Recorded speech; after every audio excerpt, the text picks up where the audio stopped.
It is important to keep a check of how you are feeling when you connect with the animal so that you do not misinterpret your emotions or feelings as those of the animal. So for example, if you have had pain in your back and when you speak to several animals, all have had pain in their backs, this is when you have to be aware that the feeling is yours and not theirs. It is just as essential to check our intentions before connecting with an animal. What are you hoping to achieve by communicating with this animal? Are you doing it because you want to make some quick money, because you think it's a fun trick to impress people, or you want to prove a point to someone? Are you hoping to force the animal to do something you want them to do? Or do you have a genuine, heartfelt desire to connect with this animal and learn more about them and help them in some way? Whatever your intention is, the animal will be aware of this when you connect with them. If your intentions are not of high energy, the animal will respond to this by either not wanting to communicate with you at all, or by giving you very limited information. Now this might seem obvious, but even when we usually have the best intentions when connecting with an animal, sometimes we might forget that when dealing with people like skeptics, connecting with an animal can become more about proving a point than actually listening to the animal's message. I will go into more detail in the next lesson about how you can deal with skeptics. There is normally no bigger skeptic or critic than your own mind, and this is something you really need to try to control before every session. Even with the best intentions in the world, it is human nature to doubt ourselves at every turn when we are learning something new, even more so when what we are learning means so much to us.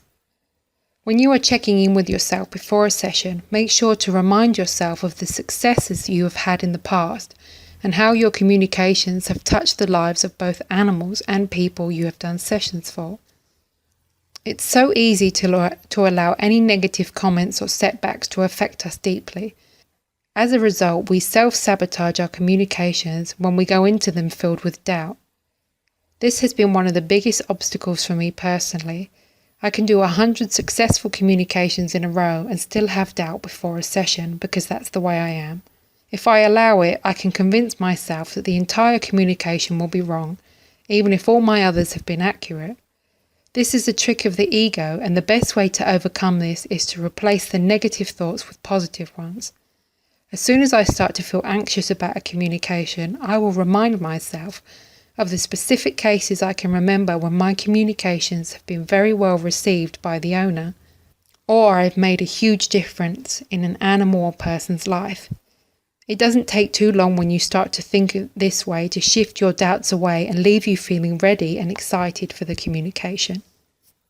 Once you have checked in with yourself, take yourself out of the equation. Whether you are a beginner or a seasoned communicator, it can be easy to make the communications about you. Will you be accurate? What will the animal's person think about what you have received? And a million other concerns that we can have before doing a communication session. When we allow ourselves to get in the way, that is when we can struggle to get information from the animal, or what we do receive can be misconstrued by our ego. The absolute best way to ensure a successful communication is to remember why you are doing it in the first place, to give the animal a voice. Be respectful that the animal has something to say, and this may be their only chance to say it. When you put yourself aside and come from a place of love, willing to listen to anything the animal needs to share, regardless of the outcome, that will get you through even the hardest communications. However you prepare yourself before a communication, do not be afraid to take the risk of putting yourself out there, of getting it wrong or not being perfect. How much do we miss out on in life because we are so afraid of what might happen? One of the most wonderful things about animals and children is that they live from the heart without fear of failure or being judged. They throw themselves into life wholeheartedly. If they fall, they get up and try again. When they want something, they keep going for it again and again. Go for it. Do not let your thoughts of being wrong hold you back.